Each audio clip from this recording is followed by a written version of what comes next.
So welcome, আসসালামু আলাইকুম। আমরা আজকে চ্যাপ্টার 16 থেকে শুরু করব। and name of the chapter is capital structure, the basic concepts। মানে ক্যাপিটাল স্ট্রাকচার নিয়ে আলাপ করব এবং সম্পর্কে জানবো what is capital structure and what is the uses, value, objective of the ফার্মের সাথে এর কি রিলেশন, ডিটেলসে আমরা এগুলি দেখব। So already we have some idea about the capital structure. So capital structure is the combination of all sources of fund, long-term sources of fund, their combination হলো capital structure। যে একটি ফার্ম কোন কোন source থেকে তার capital collect করবে, সেই long term source গুলি কম্বাইনলি আমরা বলছি ক্যাপিটাল স্ট্রাকচার। তার মানে এর মধ্যে মূলত দুটি সোর্স, একটি হলো ডেট এবং আরেকটি হলো ইকুইটি। Debt বলতে the share, by issuing share how much the firm raise capital, and debt বলতে লোন এবং ইকুইটি বলতে শেয়ার। যে কোম্পানি তার শেয়ারের মাধ্যমে যেটি রেজ করে সেটি হলো ইকুইটি, এবং কোম্পানি যে লোন নেয়, কোম্পানি যে বন্ড ইস্যু করে, এর মাধ্যমে যে পরিমাণ ক্যাপিটাল সে রেজ করে সেটি হলো তার ডেট। তার মানে এই ডেট এবং ইকুইটি মিলিয়ে হলো কোম্পানির টোটাল ক্যাপিটাল স্ট্রাকচার। এবং এই ক্যাপিটাল স্ট্রাকচারের মধ্যে কোনটা কতটুকু থাকবে, মানে ডেট এবং ইকুইটির কম্বিনেশন বা প্রপোর্শন কতটুকু হবে, সেটি একটি ইম্পর্টেন্ট ডিসিশন মেকিং এর বিষয়। তো এটি হুইমজিক্যালি আমরা করব তা না, যে কোনটা কতটুকু নিব, এটি ডিসিশনটা নেওয়া হবে মূলত যে কস্ট এফেক্টিভনেস এর উপর। ইমামুল ভাই, এটা হলো আপনি যদি ল্যাপটপে পেয়ে দেখেন, সেটা হলো 535 পৃষ্ঠায় পাবেন। তো আমরা হুইমজিক্যালি এই প্রপোর্শনটা সেট করতে পারবো না, যে আমাদের ইচ্ছা হলো 20 লাখ টাকা লোন নিলাম আর ইচ্ছা হলো আবার 50 লাখ টাকার শেয়ার ইস্যু করে দিলাম। এরকমের ইচ্ছার উপর ডিপেন্ড করবে না, it will depend on the cost effectiveness and how it will maximize the shareholders wealth। তার মানে আমরা এমন একটা ক্যাপিটাল স্ট্রাকচার মেনটেন করব যেটি কোম্পানির যে অবজেক্টিভ, কোম্পানির অবজেক্টিভ বলতে তার value maximisation, maximisation of the share holder wealth, এটা এনশিওর করবে। তার মানে লোন অথবা ডেট বা বন্ড এগুলি বেশি নিলে যদি আমাদের ভ্যালু ম্যাক্সিমাইজ হয় তাহলে লোনের পরিমাণ বেশি রাখবো, আর যদি দেখা যায় না শেয়ারের পরিমাণ বেশি থাকলে আমাদের ভ্যালু ম্যাক্সিমাইজ হয় তাহলে শেয়ারের পরিমাণ বেশি থাকবে। তার মানে will think about a capital structure that will ultimately maximize the value of the shareholders wealth। এরকমেরই একটি ক্যাপিটাল স্ট্রাকচার আমরা ফর্ম করব যেটি কোম্পানির জন্য কস্ট এফেক্টিভ হবে, ভ্যালু ম্যাক্সিমাইজেশনের পয়েন্ট অফ ভিউ থেকে এটি ভ্যালুকে ম্যাক্সিমাইজ করবে। 532 তো এখানে এই ক্যাপিটাল স্ট্রাকচারকে আমরা পাই থিওরি দিয়ে এক্সপ্লেইন করতে পারি। পাই হলো একটি চার্ট, আমরা জানি যে পাই চার্টের মাধ্যমে আমরা কম্বিনেশনটাকে শো করি। তো এখানে বইয়ে আছে, দেখেন ভ্যালু অফ দ্য ফার্ম।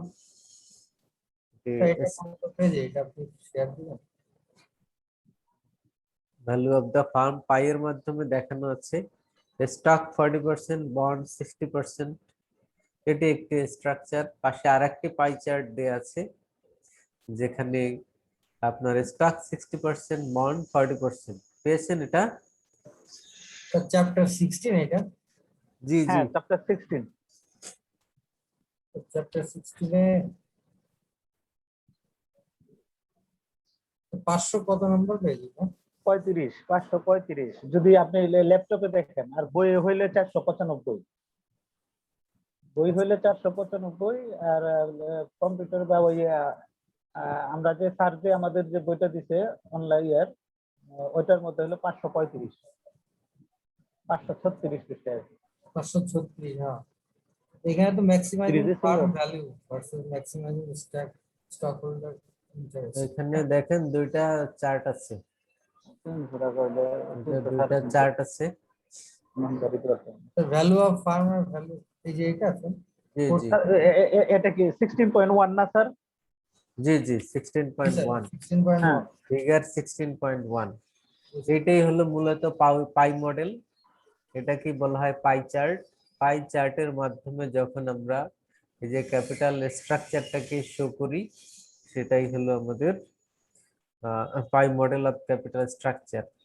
তো এখানে আমরা কি দেখতে পাচ্ছি যে একটি ফার্মের টোটাল ক্যাপিটালের মধ্যে স্টক 40% এবং বন্ড 60%। এটি একটি অপশন, এটি একটি ক্যাপিটাল স্ট্রাকচার। আবার আমরা অন্যভাবেও চিন্তা করতে পারি, যেখানে স্টক 60% এবং বন্ড 40%। হ্যাঁ, উল্টা বিপরীত স্যার। জি। তো এখন আমরা কোন স্ট্রাকচারে থাকবো বা কোন স্ট্রাকচারে আমরা যাব, সেটি ডিপেন্ড করবে এই দুইটা কোশ্চেনের উপর। এই নিচেই আছে দুইটা কোশ্চেন, দেখেন। Number 1, why should the stockholders in the firm care about maximizing the value of the entire firm? And secondly, what ratio of debt to equity maximizes the stockholders interest? দুইটা কোশ্চেন পেয়েছেন? জি sir, 16.1 এর নিচে, মানে জি। অর্থাৎ এই যে দুইটা কোশ্চেন, এই কোশ্চেন দুইটা কি আবারও একটু আলাপ করি। Number 1, why should the stockholders in the firm care about maximizing the value of the entire firm? Total ফার্মের যে ভ্যালু, এটা ম্যাক্সিমাইজ করার জন্য স্টক হোল্ডাররা কেন এত টেক কেয়ার করে, কেন এত চিন্তিত থাকে, মানে কেন তারা বিজি থাকে ভ্যালু ম্যাক্সিমাইজ করার জন্য? এর কারণ হলো, it is the ultimate goal of the business firm, that is to maximize the value of the firm. কোম্পানির ভ্যালু ম্যাক্সিমাইজ হোক, এটাই তো শেয়ার হোল্ডাররা চায় বা কোম্পানির ওনাররা চায়। এ কারণে এটি অবশ্যই চিন্তা করবে যে কোনো ডিসিশন মেকিং এর ক্ষেত্রে, এটি ইনভেস্টমেন্ট ডিসিশন হোক, এটি ফাইন্যান্সিং ডিসিশন হোক, সব সময় শেয়ার হোল্ডারদের টার্গেট হলো কোম্পানির ভ্যালু কিভাবে ম্যাক্সিমাইজ করা যায়। তো এই জন্য নাম্বার 1 কোশ্চেনে এটি বলা হয়েছে। Secondly, what ratio of debt to equity maximize the shareholders interest? Secondly চিন্তা করতে হবে যে কোন রেশিওতে, মানে এখানে যে দুইটা চার্ট দেখলাম আমরা, 40-60 আবার 60-40, তো এখানে কোন রেশিওতে, 40-60-তে অথবা 60-40-তে, কোন রেশিওতে থাকলে আমাদের ভ্যালু ম্যাক্সিমাইজ হবে, সেই রেশিওতেই আমরা কোম্পানি ক্যাপিটাল ফার্ম করব, ক্যাপিটাল স্ট্রাকচার ফার্ম করব, বা এর মাধ্যমে আমরা ভ্যালু ম্যাক্সিমাইজ করার চেষ্টা করব। এখন আপনি কোম্পানির ফাইন্যান্সিয়াল ম্যানেজার, এখন আপনার সামনে দুইটা অপশন আছে।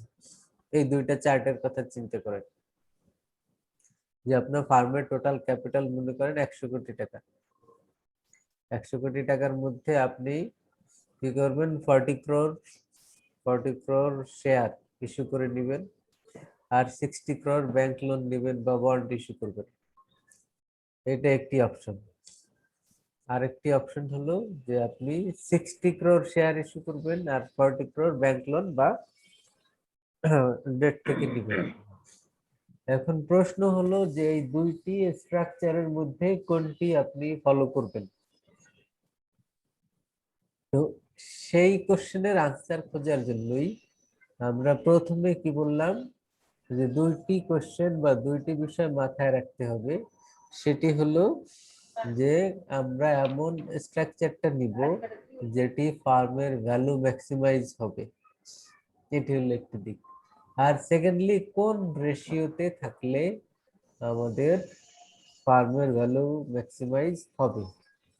এখন আপনি চিন্তা করলেন যে আমরা শেয়ার বেশি ইস্যু করি, লোন কম নেই, এটি একটি চিন্তা।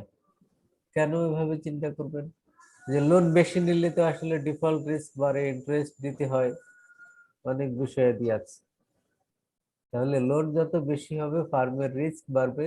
কারণ কি, লোন বেশি নেওয়া মানে কি, এটা তো পেমেন্ট করতে হবে আপনাকে, তাই না? জি স্যার।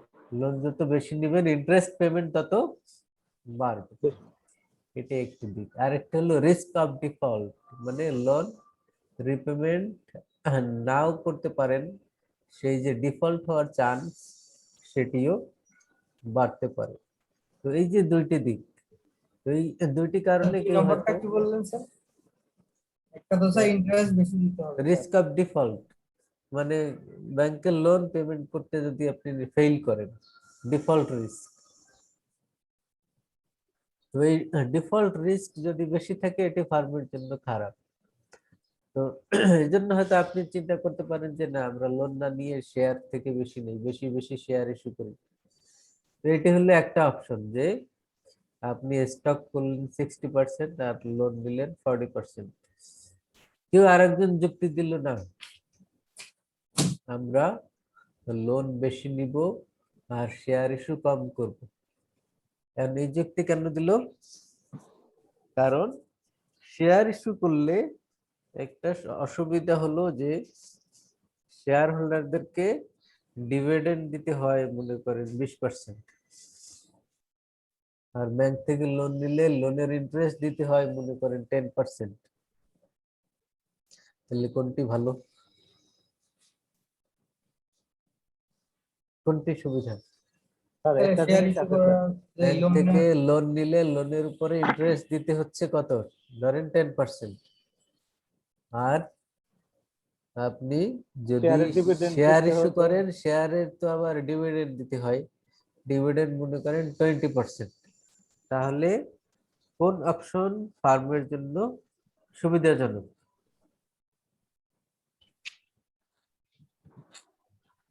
তাহলে লোন বলেন। নিতে পারলে সুবিধা মনে হচ্ছে।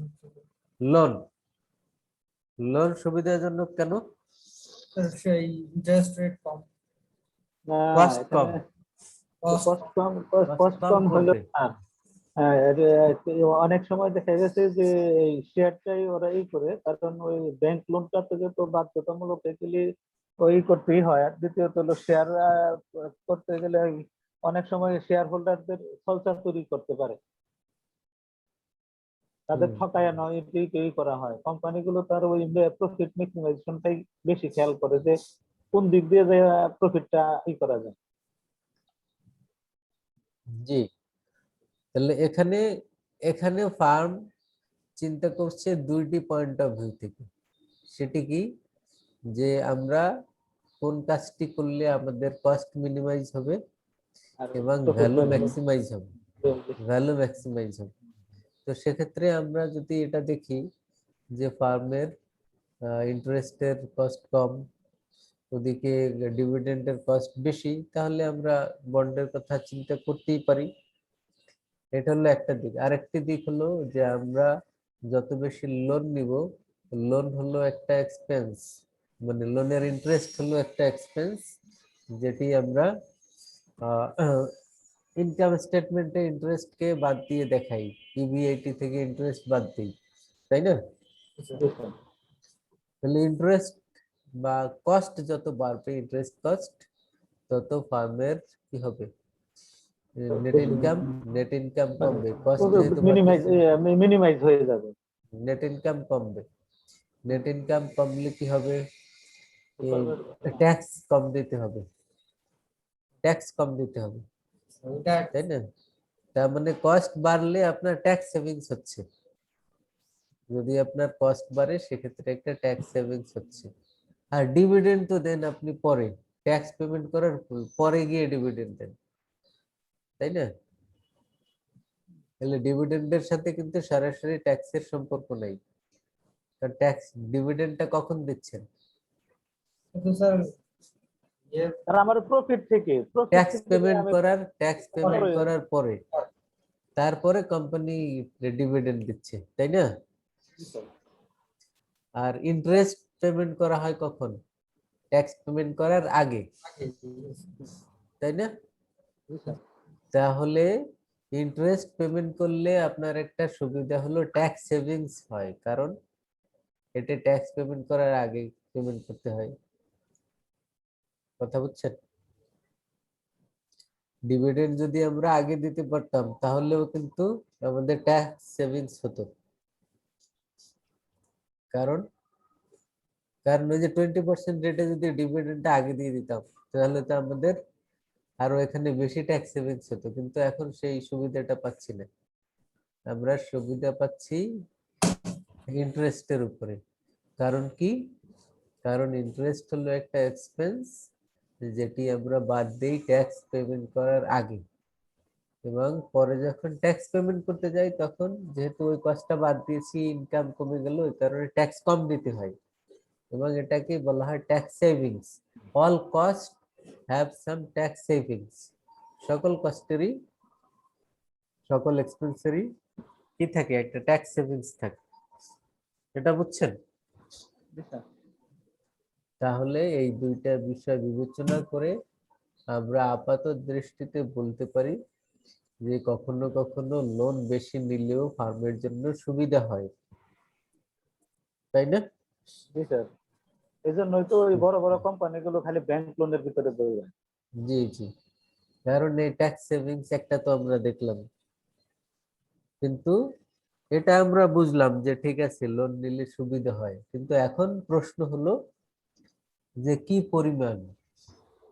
পরিমাণ আমরা নিব। তো সেই কোশ্চেনের আনসার খুঁজতে আমাদের দেখতে হবে, এই যে এক্সাম্পল হিসেবে যেটি বললাম 40-60 বা 60-40, আমরা দেখবো যে কোন রেশিওতে লোন নিলে ফার্মের ভ্যালু অপটিমাম লেভেলে ম্যাক্সিমাইজ হয়, মানে এর চেয়ে বেশি আর ম্যাক্সিমাইজ হওয়া সম্ভব না, সেই পরিমাণই আমরা এই রেশিওতে আমরা লোন নিব। You got the point? এরপরের টেবিল এক্সাম্পলটা দেখেন 16.1। 16.1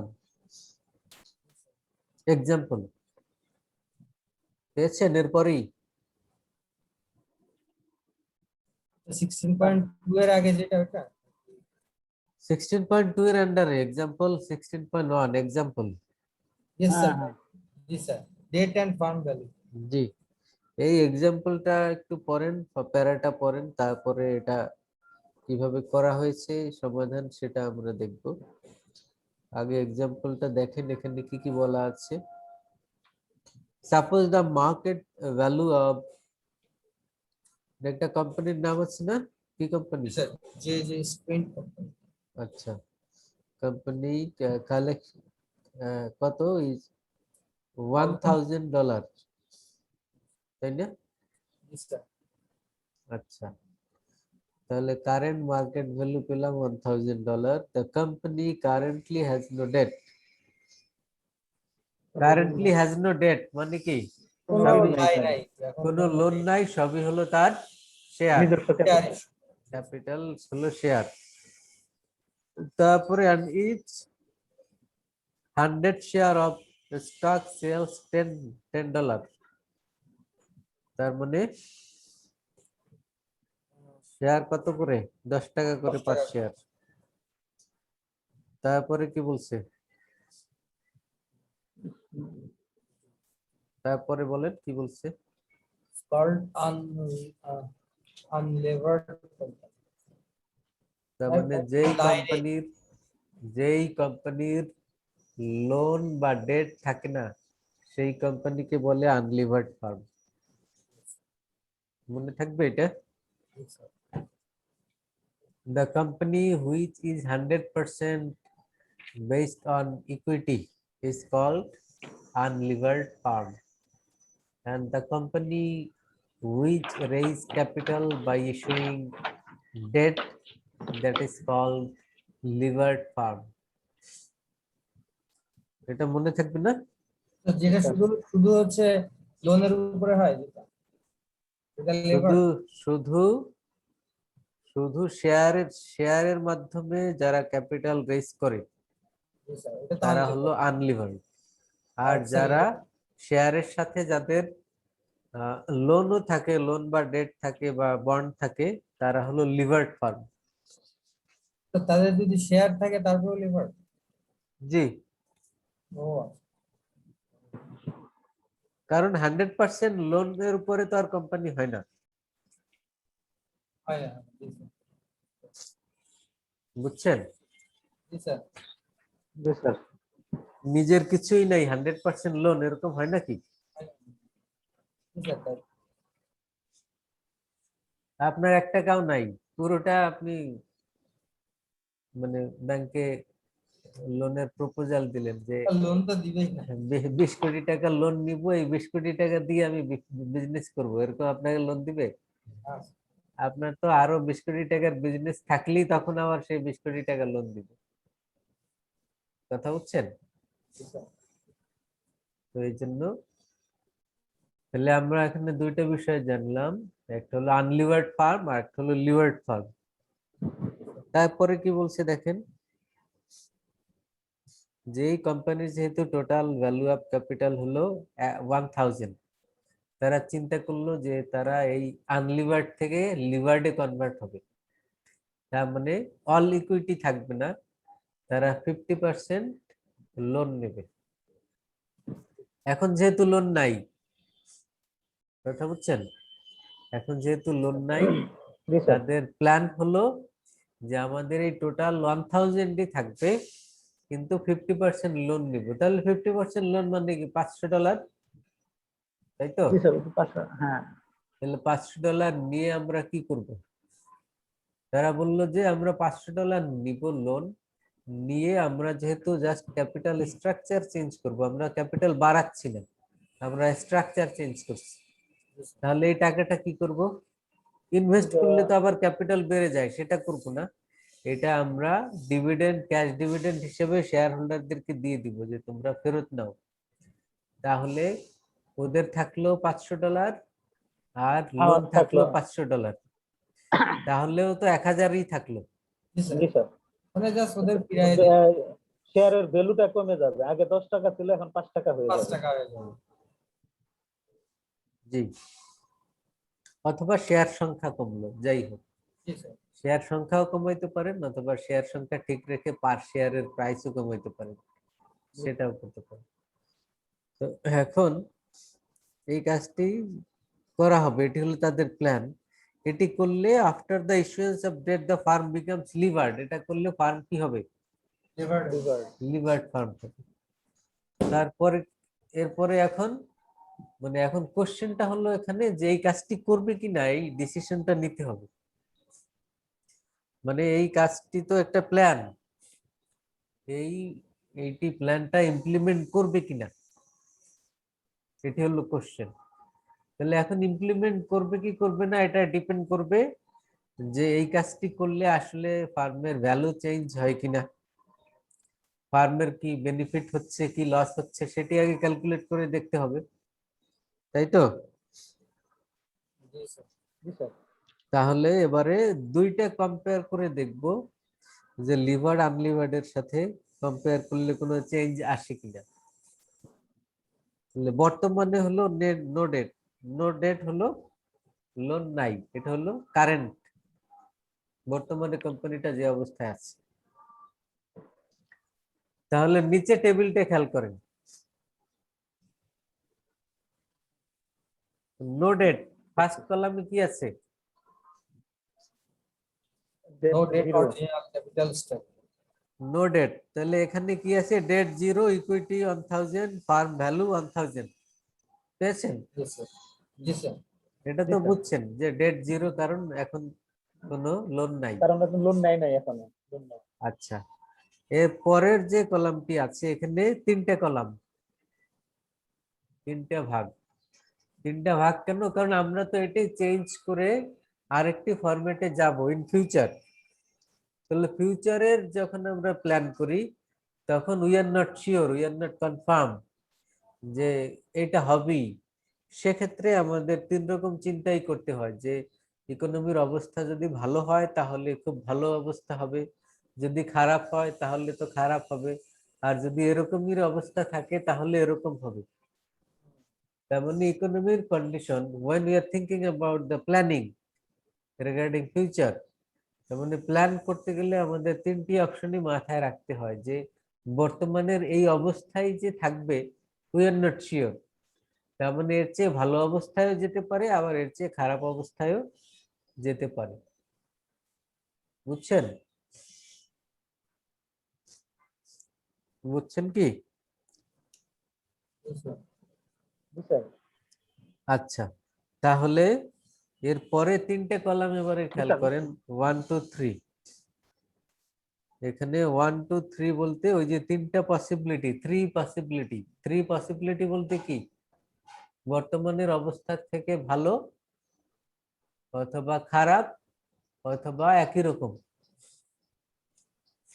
বুঝছেন? এটা দেওয়া আছে, দেখা যায়। তাহলে এক নম্বরে দেওয়া কি? আছে তো, দেখা যায়। এক নম্বরে হলো বর্তমানের অবস্থা থেকে ভালো, 2 নম্বর হলো বর্তমানে যা সেম, 3 নম্বর হলে বর্তমানের অবস্থা থেকে খারাপ। ওকে? কিন্তু এই খারাপটা আসলো কিভাবে, এইটাই হলো প্রশ্ন। খারাপ, এটা তো প্ল্যান, শেয়ারের দাম বেড়ে গেছে। এটা তো হতে পারে, মানে প্ল্যান, মানে শেয়ার মার্কেট আগামী 1 মাস পরে কি হবে আপনি কি বলবেন? যে এখন যা আছে তার চেয়ে ভালো হতে পারে, আবার অথবা খারাপ এরকম থাকতে পারে, অথবা এর চেয়ে খারাপ হতে পারে। কথা বুঝছেন? জি স্যার। তাহলে শেয়ার মার্কেট আগামী 1 2 মাস পরে কি থাকবে এটা নিয়ে যদি আপনি একটা ফোরকাস্ট করেন বা প্ল্যান করেন, তাহলে আপনি কি ধরবেন? আপনি কি শিওর যে খুব ভালো হয়ে যাবে শেয়ার মার্কেট? না, আচ্ছা, তো আপনি এটা কি, কি নিজেরা ধরে আপনি, নিচ্ছে? হ্যাঁ নিজে ধরে নেওয়া, আপনি কি এটা জানেন খুব শেয়ার মার্কেট খুবই খারাপ হয়ে যাবে? সেটাও তো জানেন না। আচ্ছা, তো বলতে হবে। তাহলে তিনটেই তো হতে পারে, তিনটেই হতে পারে। সেটি কি, যে ভালো হতে পারে, খারাপও হতে পারে, আবার যেমনি আছে তেমনিও থাকতে পারে। এই জন্যই থ্রি পসিবিলিটিস। থাকতে পারে। আচ্ছা, তাহলে যখন আমরা লিভার্ড ফার্মে কনভার্ট হচ্ছি, তখন তিনটা সিচুয়েশন আমরা চিন্তা করছি। তাহলে এখন যেহেতু আমরা $500 কি লোন নিচ্ছি, তাহলে $500 লোন নিলে ডেট কত? 500। তাহলে পরের তিনটে কলামে ডেট, ডেট পোরশন 500 লেখা আছে, দেখেন জি স্যার, 3,500 টাকা। তিনটেই 500। আর ইকুইটি, ইকুইটিও তো 500, 2 নম্বর কলামে 500 আছে, মানে এখন যা তাই। 2 নম্বর সিচুয়েশন তো আগেই বললাম যে এখন যা তাই। তাই। আর যদি শেয়ার মার্কেট ভালো হয় তাহলে শেয়ার প্রাইস তো আর 500 থাকবে না, বাড়বে না? বাইরে 700 হইব। হ্যাঁ 750, এটাও ধরে নেওয়া হয়েছে যে হয়তো 25% বাড়বে বা 50% বাড়বে। তারপরে থার্ড কলামে তো খারাপ, তার মানে শেয়ার মার্কেট খারাপ হলে মানে 500, মার্কেট তো দর $500 শেয়ার তো আর 500 থাকবে না, দর কমে পতন যাবে। হয়ে গেছে। তো স্যার 50% বাড়াইছে, আবার 50% কমাইছে। 50% কমাই দিলাম, তার মানে এটি অনুমান করলাম, ধরে নিলাম। তাহলে এবার দেখেন টোটাল ভ্যালু হয়, ফার্মের টোটাল ভ্যালু কি হয়? ফার্মের টোটাল ভ্যালু ফার্স্ট কলামে কত হলো? 1250, আর যা তাই তো 1000। সেকেন্ড কলাম তো 1000ই, থার্ড লাস্ট কলাম 750। তাহলে এবার যদি আমরা আনলিভার্ডের সাথে লিভার্ডের কম্পেয়ার করি, তাহলে এবার কি বলবো? আনলিভার্ডে তো 1000 farm value, farm value compare করেন, আনলিভার্ড কত? লিভারে তো 3 রকম হতে পারে। আনলিভার্ড 1000, আর লিভার্ডের 3টে অপশন। তাহলে এ থেকে আমরা বলতে পারি যে আমরা লিভার্ড ফার্মে কনভার্ট করব যদি আমরা শিওর হই এখানে যে ফিউচারে মার্কেট ভালো হবে। আর যদি আমরা দেখি যে একই রকম থাকবে মার্কেট, সেক্ষেত্রেও আমরা কনভার্ট করতে পারবো, যদিও আমাদের গেইন হবে না, অন্তত যা আছে তাই থাকবে। আর যদি আমাদের পসিবিলিটি থাকে, if the possibility is there that the market will decline, market condition will be lower, সেক্ষেত্রে we will avoid the transformation, we will avoid the convert the unlevered farm to levered farm. তাহলে আমরা এর থেকে কি সিদ্ধান্তে আসলাম যে unlevered ফার্মকে levered ফার্মে আমরা কনভার্ট করব কখন? বলেন কখন? স্যার যখন মানে if the possibility of the farm to grow or remain in the same position, then market, in the share economic condition, economic condition. Economic condition বা এই যে শেয়ার মার্কেটের কথা বললাম, যদি সেটা বেটার অফ হয়, Or- মানে or এখন যা second- আছে, এখন যা আছে অন্তত তাই থাকবে, থাকুক, অথবা নাইলে এর থেকে ভালো হবে, তখনই আমরা স্ট্রাকচারটা চেঞ্জ করব। আমরা স্ট্রাকচারটা চেঞ্জ স্যার করার। এটা একটু মানে স্যার ট্রান্সলেট করে একবার বলবেন কোনটা এই যে কখন কনভার্ট করবে স্যার? কনভার্ট করব? যখন ওই যে বললাম ইকোনমিক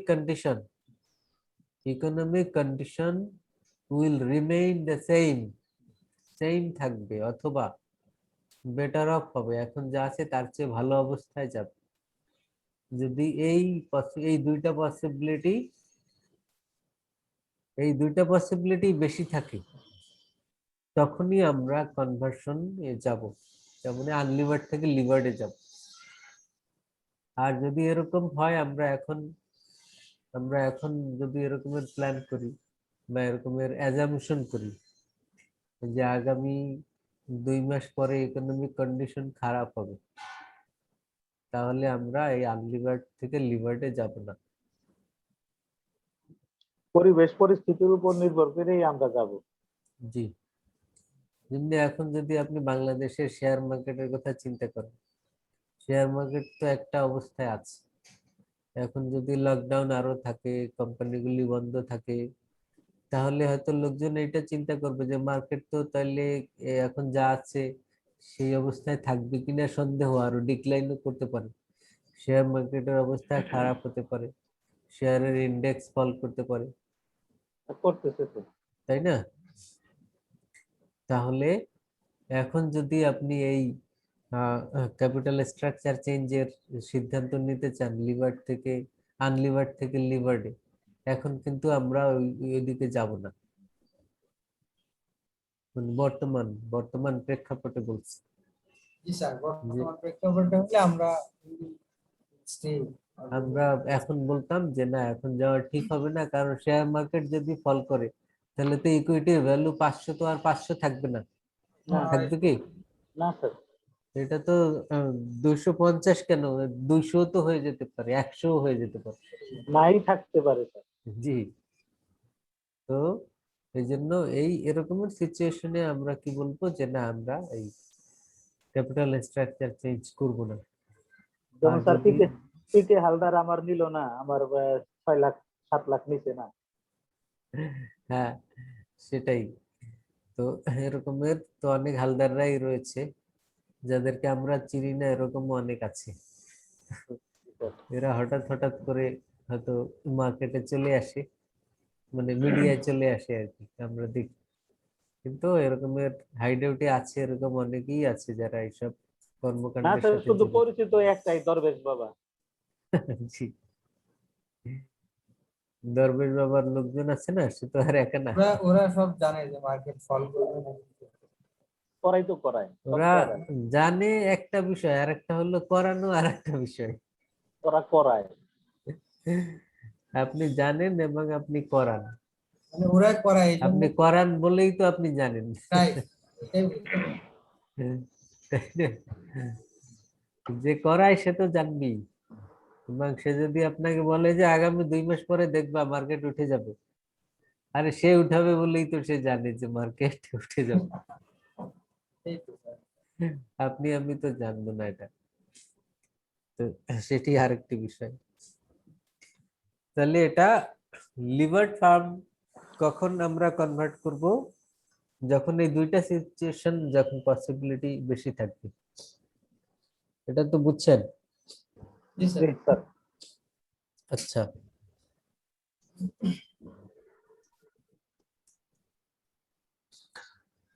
এই টেবিলটার এরপরেই আছে, দেখেন নিচের দিকে বোল্ড করে লেখা আছে, manager should choose the capital structure that they believe that they believe will have the highest farm value, because this capital structure will be the most beneficial to the farm stockholders.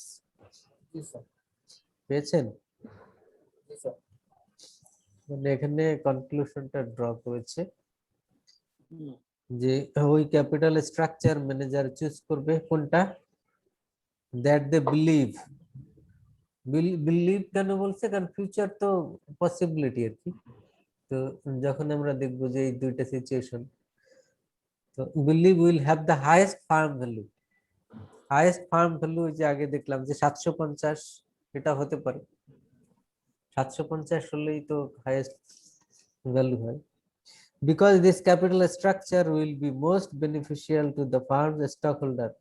আর যদি 750 হয় সেক্ষেত্রেই তো total value কত হবে, 1250, তাই না? জি sir. Farm value বেড়ে যাবে।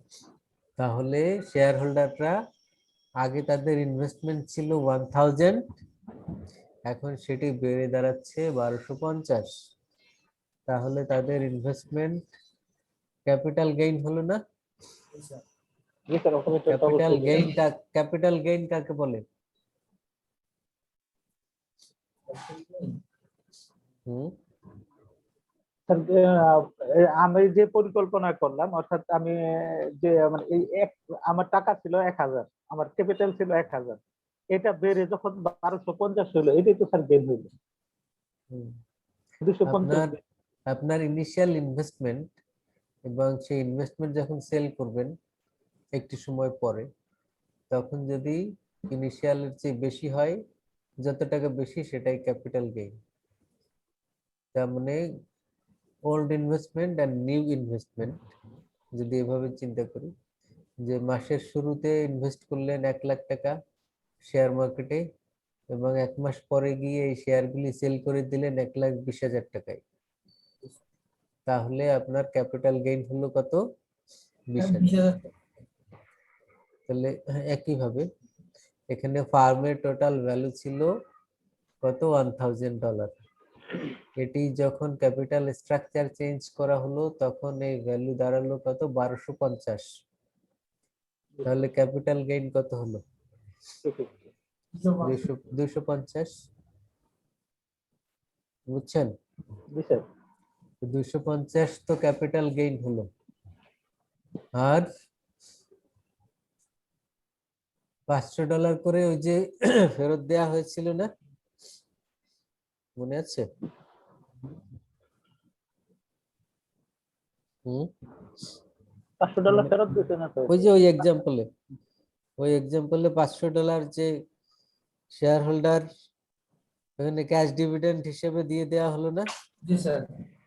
মনে আছে? বলছিলাম না আমরা জি স্যার। যে $500 লোন নিয়ে সেটা ওদেরকে ক্যাশ ডিভিডেন্ড হিসেবে দিয়ে দিব। হ্যাঁ হ্যাঁ।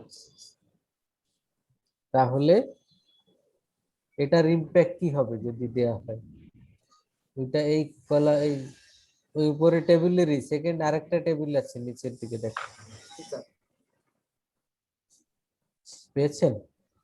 জি স্যার, ক্যাপিটাল গেইন আর dividend. pay off to shareholders after restructuring। Restructuring এর পরে শেয়ার হোল্ডারদেরকে যদি দিয়ে দেয়া হয়, পে অফ করা হয়, সেক্ষেত্রে কি হবে? তাহলে প্রথমটাতে আমাদের ক্যাপিটাল গেইন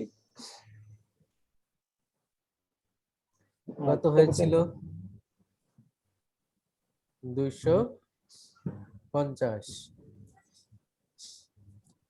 250 ক্যাপিটাল গেইন কিভাবে হলো? স্যার, এটা গেইন না তো, এটা তো লস দেখাইছে। না, সেটা অন্য বিষয় আসতেছি। তো ডিভিডেন্ড কত দিয়েছি, 200 ডিভিডেন্ড দিয়েছে 500। সব জায়গায় 500 আছে। জি স্যার। ব্যাগ দিয়ে দিলাম 500। সব জায়গায় 500 আছে না? জি স্যার, আছে। আচ্ছা, তো এখন 500 শেয়ার ছিল, এটার দাম হয়েছে 750। জি স্যার। তাহলে বেশি হয়েছে কত, 250। 250। তাহলে নেট গেইন কত হলো, 250। 250 পজিটিভ, মানে নেট গেইনটা পজিটিভ দেখানো হয়েছে। দেখো ডিভিডেন্ড দেওয়ার পরে যে তার মানে এই বাদ দেওয়ার পরে net gain to stockholders 250 positive, আর সেকেন্ড কলামে জিরো, জিরো কারণ শেয়ার তো 500ই ছিল আর 500 ছিল, ডিভিডেন্ড 500 তো দিয়ে দিছি। হ্যাঁ সেটা তো এই কারণে এখন এখানে এই যে 250 পজিটিভ, তারপরের কলামে জিরো, আর থার্ড কলামে 250 নেগেটিভ, মানে ক্যাপিটাল লস। এটি দেখানো হয়েছে যে শেয়ার হোল্ডারদেরকে যখন আমরা ওই ডিভিডেন্ড হিসেবে দিয়ে দিলাম, তারপরে আলটিমেটলি স্টক হোল্ডারদের মানে কোম্পানির যারা শেয়ার হোল্ডার তাদের নেট গেইন কি হলো, নেট গেইন লস হলো না লাভ হলো, সেটি এখানে সামারি হিসেবে দেখানো হয়েছে। এখন আপনি মনে করেন এই কোম্পানির শেয়ার কিনেছিলেন, আপনি একজন শেয়ার হোল্ডার। তো এখন আপনি শেয়ার হোল্ডার হলে এই যে আনলিভার্ড ফার্ম থেকে যখন লিভার্ড ফার্মে কনভার্ট হলো, তাহলে সেক্ষেত্রে মার্কেটের অবস্থা ভালো থাকলে আপনার নেট গেইন হলো পজিটিভ 250। Yes, sir. মার্কেটের অবস্থা সেম থাকলে সেক্ষেত্রে নো লস নো গেইন।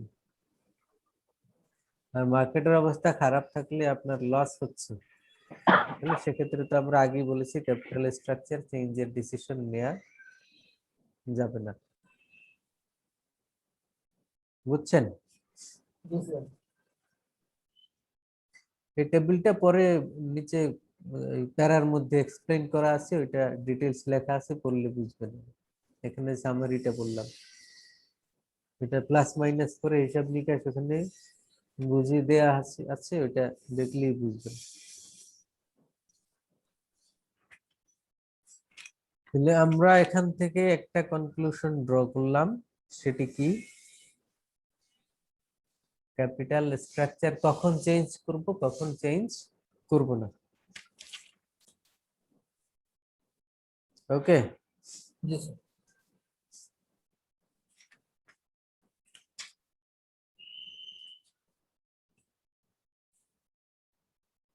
তারপরে আসি 16.3 financial leverage and firm value. Financial leverage and firm value,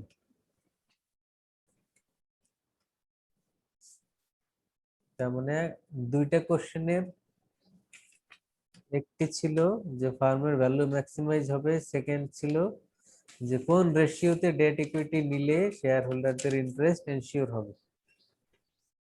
সেই সেই কোশ্চেনের আনসার খোঁজার জন্য সেকেন্ড কোশ্চেনের আনসার আমরা এবারে another example দেখব। 16.3 financial leverage and farm value, an example পেয়েছেন বইয়ে?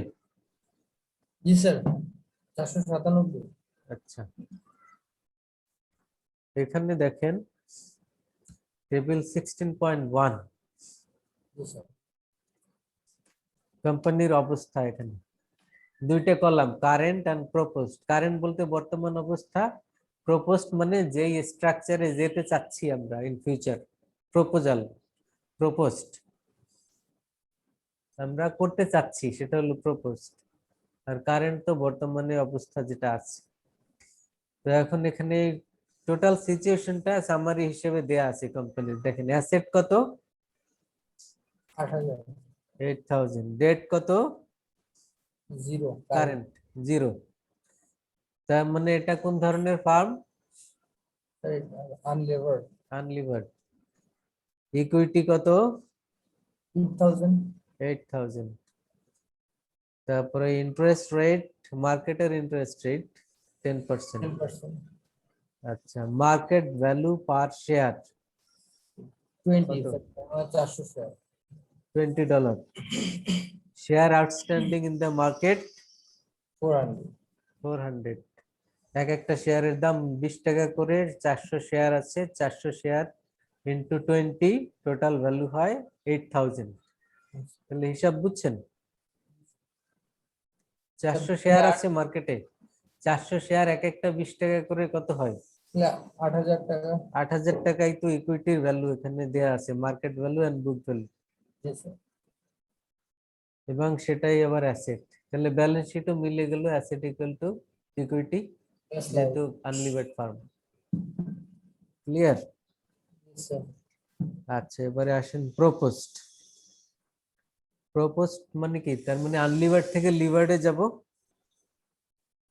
তাই Yes, না? sir. Yes, sir. আচ্ছা, অ্যাসেট 8000, Hmm. ডেট কত নিবে? So 4,000 4000 Divided ডেট with নিবে। 50% নিচ্ছে স্যার, 50%. ইকুইটি 50% নিচ্ছে, 50% নিচ্ছে, ওই 50% এর 50% হলো 4000, ওই 4000 4000। তাহলে interest rate interest 10%, market value পার শেয়ার 20, আর শেয়ার আউটস্ট্যান্ডিং কত থাকলো? 200 কমে গেছে। এটা কমাই দিছে স্যার, শেয়ার কমাই। শেয়ার আউটস্ট্যান্ডিং না, 200। আমার 400 শেয়ার ছিল, আমি তো 50% মানে 200 ছাড়তেছি।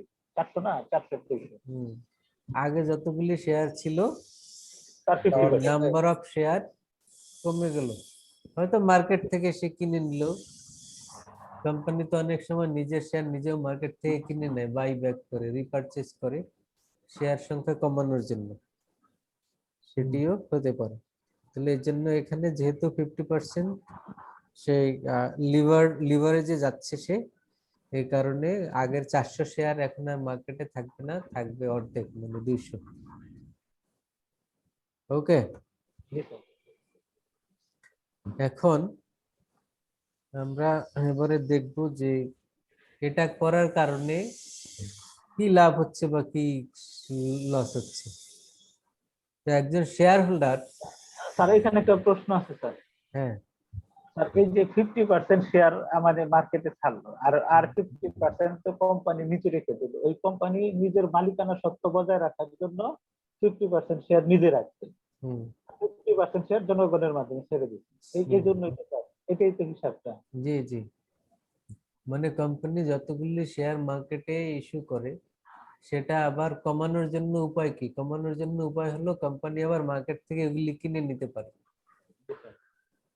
তো কিনে নেওয়া মানে কি? আপনার কাছে কিছু শেয়ার আছে, কোম্পানি আপনার কাছ থেকে কিনে নিলে কি হবে? কোম্পানি ওই টাকাটা আপনাকে দিয়ে দিচ্ছে, দিয়ে আবার শেয়ারগুলি সে নিয়ে নিচ্ছে। এখন কোম্পানি টাকা কই পাবে? সে হয়তো লোন নিয়ে আপনাকে টাকাটা দিয়ে দিল, তার মানে সে লিভার্ড ফার্মে গেল এবং শেয়ার সংখ্যা কমে গেল। বুঝছেন? হুম, স্যার ঠিক আছে স্যার। তাহলে এবারে একজন শেয়ার হোল্ডার হিসেবে, আপনি শেয়ারে ইনভেস্ট করবেন কি করবেন না, এই যে ডিসিশন মেকিং গুলি মানুষ নিয়ে থাকে, তখন কি দেখে? একটা কোম্পানির যে বিষয়টি দেখা হয় তার মধ্যে ইম্পর্টেন্ট একটি ফ্যাক্টর হলো ইপিএস দেখা হয়, তাই না? Yes, sir. আর্নিং পার শেয়ার বা ইপিএস, যে ইপিএস বাড়লো না কমলো। ইপিএস বাড়া কমার সাথে কি রিলেশন? Investment decision. জিপিএস যদি বাড়ে তাহলে তো কোম্পানির অবস্থা ভালো, মানে আপনার যতগুলি শেয়ার আছে পার শেয়ারে আর্নিং আপনি বেশি পাচ্ছেন, তাই না? তাহলে ইপিএস বাড়লেই তো আপনি চিন্তা করবেন ওকে ফাইন, এই ডিসিশন ঠিক আছে। ইপিএস কমে গেলে তো আর সেটি করবেন না। এই কারণে আমরা দেখবো যে এই স্ট্রাকচার চেঞ্জের কারণে অ্যাজ এ শেয়ার হোল্ডার আপনার কি বেনিফিট হচ্ছে সেটা আমরা দেখবো এখানে। তাহলে এটা দেখার জন্য বেনিফিট মেজার করব কি দিয়ে? এখানে ইপিএস। ঠিক আছে, তো প্রথমে আমরা দেখবো আনলিভার্ড অবস্থায়, আপনার ইপিএস কেমন, মানে বর্তমানে ফার্ম স্ট্রাকচার তো চেঞ্জ করার আগে এখন ইপিএস কত সেটি আমরা একটু বের করে দেখি। তো টেবিল 16.2 তে দেখেন নো ডেট মানে এখনো কারেন্ট স্ট্যাটাসে আছে। বুঝছেন? Yes, sir. তো এখানে রিসেশন, এক্সপেক্টেড এক্সপ্যানশন, মানে ওই যে তিনটি অবস্থা চিন্তা করা হয়েছে, যে এই নো ডেট এই অবস্থায় যদি থাকে, মানে স্ট্রাকচার যদি চেঞ্জ না করি, এই অবস্থায় যদি থাকে সেক্ষেত্রে কি হবে, আর চেঞ্জ করলে কি হবে। তো রিসেশন, এক্সপেক্টেড এক্সপানশন, ওই যে তিনটা situation. Return on asset ROA, return on asset ROA এর ফর্মুলা কি বলেন?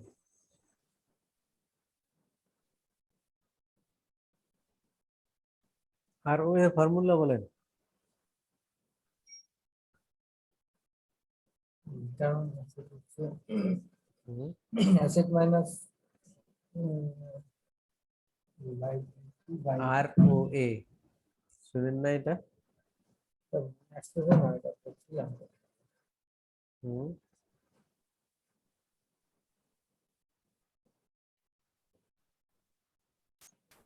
Net income divided by total asset. total asset.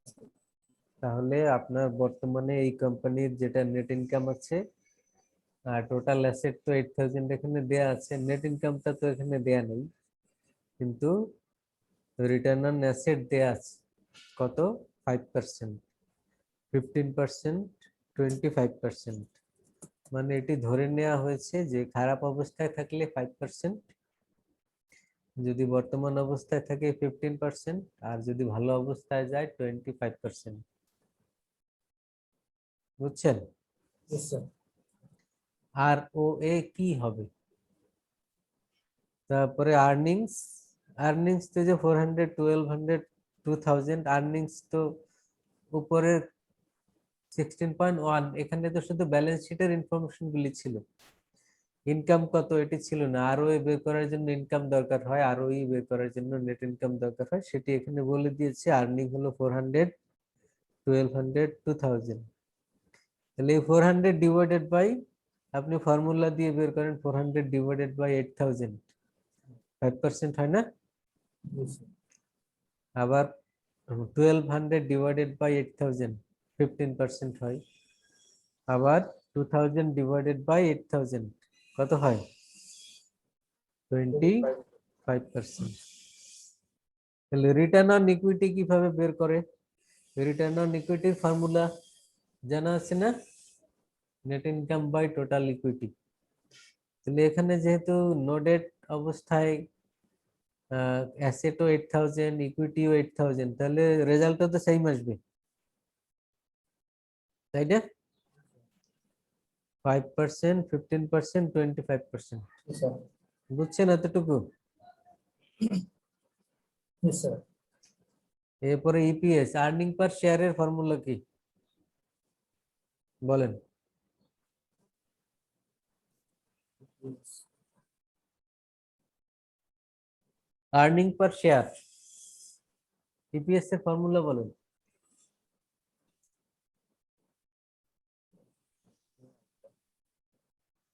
কেউ বলতে পারবেন না?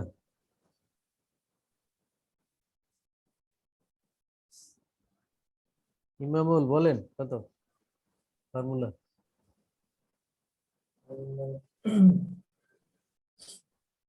আমরা এত ফর্মুলা শিখলাম চ্যাপ্টার চ্যাপ্টার 3তেই, তো অনেক রেশিও অনেক কিছু শিখলাম না, ওখানে তো এগুলি সব ছিল। The earnings by total share. Net income বা earnings divided by total number of share, Yes, total number. Total number of share. তাহলে এখানে ফার্স্ট কলামে আর্নিং তো 400, মানে net income 400 divided by number of share কত? 400. 400। তাহলে 400 বাই 400, ইপিএস কত হয়? 1. 1। পরের কলামে 1200 বাই 400, 3। 3. তারপরের কলামে 2000 বাই 400, 5. 5। বুঝছেন এটা? Yes, sir. তাহলে বর্তমান অবস্থায় এই সিচুয়েশনটা কি, লিভার্ড না আনলিভার্ড? বর্তমান সিচুয়েশন আছে লিভার। লিভার্ড কেন? সরি, আনলিভার্ড, মানে এটা তো আমরা আনলিভার্ড এর উপরেই করলাম। জি, নো ডেট, উপরে তো লেখাই আছে নো ডেট। তাহলে আনলিভার্ড। জি, উপরে হেডিং এ লেখা আছে না নো ডেট, यस স্যার। মানে আনলিভার্ড। তাহলে 16.3 পরের কলামে আসি। এখানে লেখা আছে দেখেন, প্রপোজড ক্যাপিটাল স্ট্রাকচার ডেট। তার মানে আমরা যখন লিভার্ড ফার্মে কনভার্ট করব তখন কি হবে? এখানে দেখেন return on asset, return on asset তো যা আছে তাই। কারণ কি? কারণ অ্যাসেটের পরিমাণে তো আর কোনো চেঞ্জ হয়নি, আগে যা ছিল এখনো তাই। তারপরে ইবিআই, ইবিআই তো 400, 1200, 2000, কিন্তু এখন যেহেতু আমরা ডেট নিয়েছি, ডেট নিলে আবার ইন্টারেস্ট দিতে হবে না? জি স্যার, তাহলে অ্যাসেট স্যার কমে যাচ্ছে না? আগে অ্যাসেটের তো কোনো চেঞ্জ নেই, ও আচ্ছা, শুধু ডেট আর ইকুইটিতে চেঞ্জ। হ্যাঁ ডেট ইকুইটিতে চেঞ্জ আছে, জি স্যার, ব্যালেন্স শিটের অ্যাসেট সাইডে তো সেম আছে। সেম আছে। জি স্যার। তো এখন যেহেতু আমরা লোন নিয়েছি, তাহলে কি ইন্টারেস্ট নামে নতুন একটি কস্ট বাড়বে, তাই না? জি স্যার, তাহলে মানে ইন্টারেস্টের রেট কত লোনের দেওয়া ছিল? রেট কত দেওয়া ছিল? 10%। 10%। তাহলে লোন নিয়েছি কত? 4000, তাহলে 400। 4000 এর 10% বের করলে কত হয়? 400। 400। তাহলে এখানে কলামে দেখেন রিসেশনে ওই যে ইবিআই 400 মাইনাস ইন্টারেস্ট 400, জি স্যার, তাহলে 0। 0। আর পরের কলামে মানে স্যার এই যে আর্নিং বিফোর ইন্টারেস্টটা কি স্যার এরা মানে দিয়ে দিছে, যে যেহেতু ছিল ওটা তো না? আগেই ছিল আমাদের, যেটা আগের 400, 1200, 2000, যেটা ধরে নেওয়া হয়েছে যে আমাদের এটা আমাদের কোম্পানির প্রফিট হবে, আর্নিং হবে, এটা ধরে নেওয়া হয়েছে। এবং এই আর্নিংটা ডিপেন্ড করবে কোন সিচুয়েশন, ভালো অবস্থায় হলে 2000 হবে, এই অবস্থায় থাকলে 1200 হবে, খারাপ ও অবস্থায় আচ্ছা, হলে মানে আমরা 400 তো হবে। বিচার বিশ্লেষণ করতেছি যে এই অবস্থা মার্কেটটারে মানে সামারাইজ করতেছি, যে বিচার বিশ্লেষণ করতেছি যে আমরা কোন অবস্থা হতে পারে এটার একটা ধারণা তৈরি করতে, হুম। আমরা যাবো তাহলে সিদ্ধান্ত এটা নেওয়ার তো জন্য স্যার আগেই তাইলে দেয়া ছিল। আমরা আনলিভার্ড থেকে লিভার্ড হব কি হব না। জি জি। তো এখন ইন্টারেস্ট বাদ দেই, 400 বাদ দিলে ফার্স্ট কলামে কত আসে? 0। সেকেন্ড কলামে 800, আর ওটা হবে আর থার্ড কলামে 1600। তাহলে এখন যদি আর ও ই বের করি, আর ও ই ফর্মুলা কি?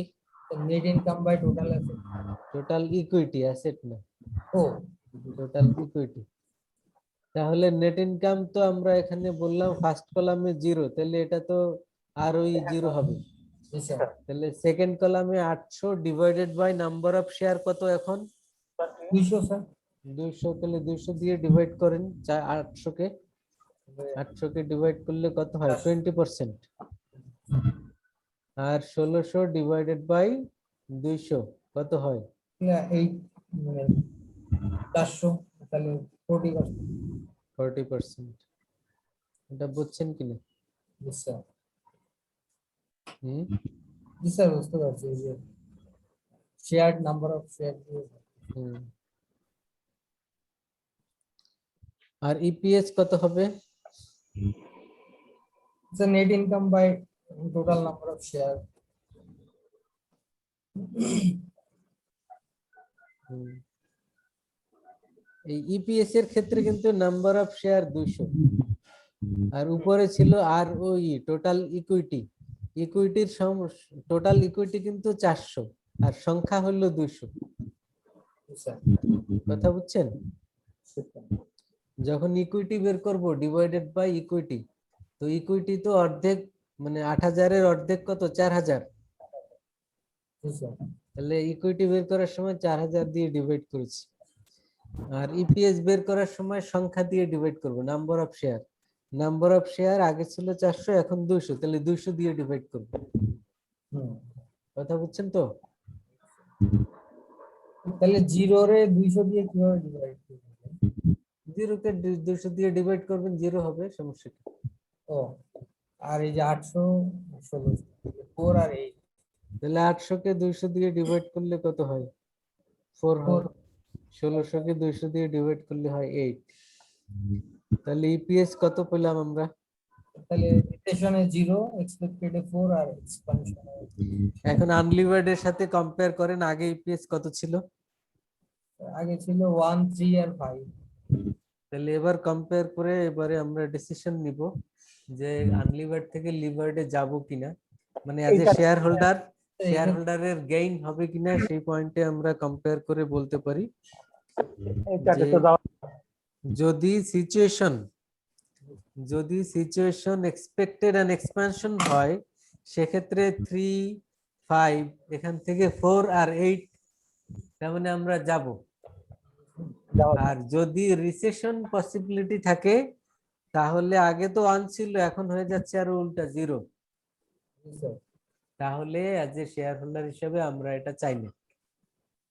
তাহলে আমরা শেয়ার হোল্ডার হিসেবে আমরা আমাদের গেইন চিন্তা করে আমরা বলবো যে এই স্ট্রাকচার চেঞ্জ এটি আমাদের জন্য পজিটিভ রিটার্ন নিয়ে আসবে যদি এই দুইটা পসিবিলিটি থাকে, একটি হলো এক্সপেক্টেড আর এক্সপানশন, এর বাইরে অন্য পসিবিলিটি থাকলে আমরা স্ট্রাকচার চেঞ্জ করার পক্ষে না। কথা বুঝছেন? জি স্যার।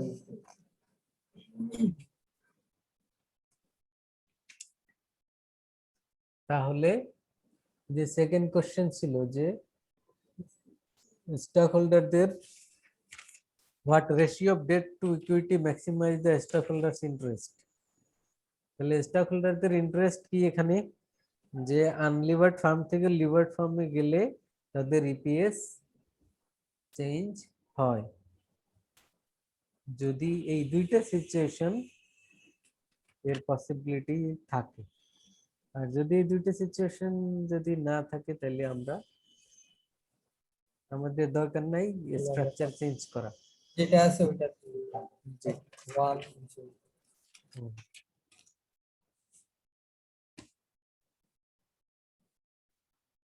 কথা বুঝছেন? জি স্যার। আরেকটা এক্সাম্পল আলাপ করব, সময় আছে? টাইম তো আর 15 মিনিট। আচ্ছা, নিশাত কি আছে?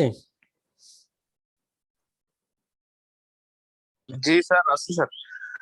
Okay fine. তো আমরা চ্যাপ্টার 16 এর এ পর্যন্ত আলাপ করলাম আজকে। আগামী ক্লাসে পরের টপিকে যাব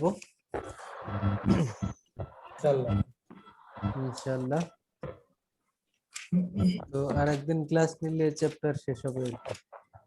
স্যার এইবার কয়টা চ্যাপ্টার পর? স্যার আমরা ক্লাসই পাবো 5টা। হুম, 5টা ক্লাস পেলে আমরা 4টা চ্যাপ্টার শেষ করব ইনশাআল্লাহ।